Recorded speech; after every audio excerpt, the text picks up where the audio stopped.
but to retreat. The British finally capture the hill on their third charge.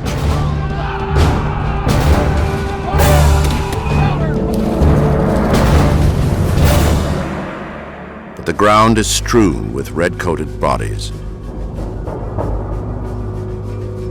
The new commander now realizes what no one in faraway England could possibly understand. This is not a rebellion. This is war. When I look to the consequences of it, in the loss of so many brave officers, I do it with horror. The success is too dearly bought. British General William Howe. The British pay a horrendous price for their victory at Breed's Hill, which erroneously but permanently becomes known as the Battle of Bunker Hill, after the original target. 1,000 of the 2,300 British soldiers, nearly half, are dead or wounded. The Americans lose 271 men out of 1,600. In defeat, the colonists have won. A paradox that over the next 6 years will come to characterize the Americans' bloody war for independence. Bunker Hill was a defeat, of course, for these colonists, but they inflicted such heavy losses on the British that it makes them a little cocky. That was the best trained, most professional army on earth, and look at the damage we did to them. It really gives them way too much confidence. In the days following the Battle of Bunker Hill, even as Congress begins to provide for a continental army, the delegates make one last attempt at reconciliation with Britain.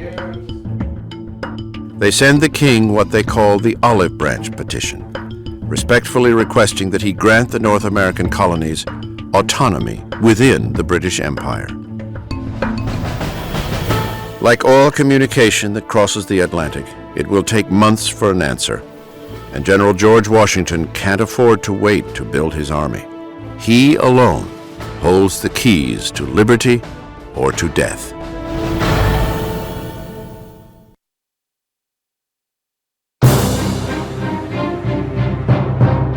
June 1775. As word of the valiant defense of Boston's Bunker Hill reaches Philadelphia, General George Washington writes a new will and heads off to meet his destiny. Whatever mortal fears Washington harbors, the people he meets on his way to Boston have no such misgivings about the man charged to defend them. The appointment gives universal satisfaction. I was struck with General Washington. Dignity with ease and complacency, the gentleman and soldier look agreeably blended in him. Abigail Adams. Cambridge, Massachusetts. Washington is in for a terrible surprise.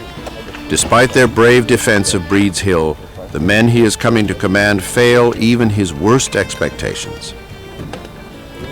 He really has a task that is absolutely mind-boggling. We say that there was an army around Boston. There wasn't an army around Boston. There was a gaggle. These men are ragged, disheveled, getting drunk on duty, no knowledge of how to handle a musket efficiently. There was no discipline. There was certainly no hygiene, very little structure. It was a mess.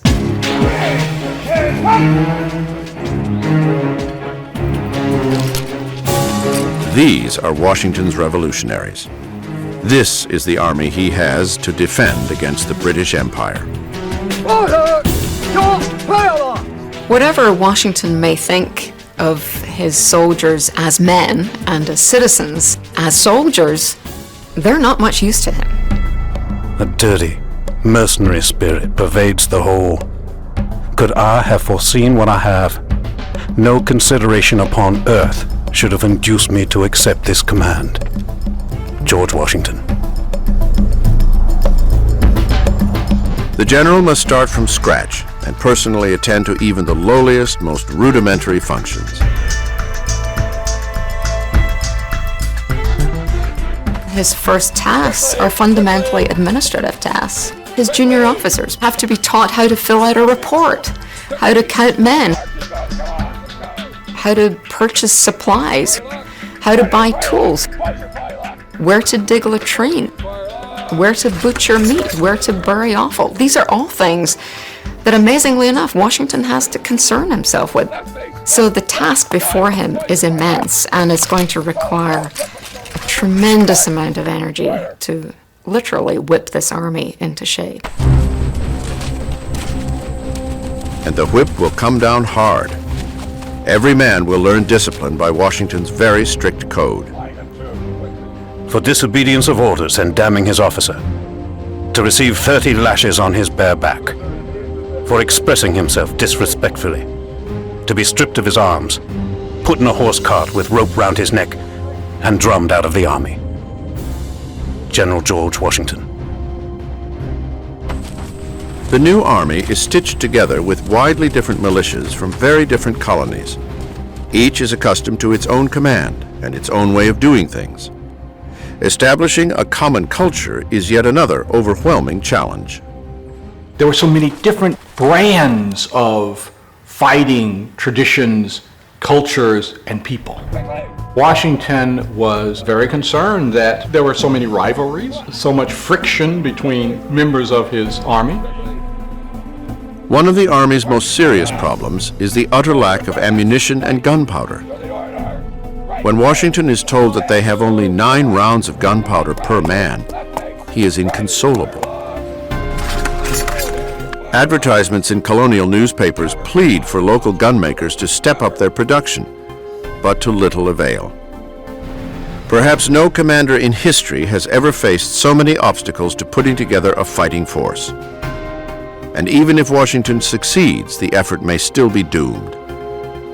Most men have signed up for just 1-year enlistments. These men are serving for very short terms. Most of them, their contracts expire either in November or December. They're only going to be around for a few months. So as soon as they become even remotely competent, they're going to go home and he's going to have a new group to train again.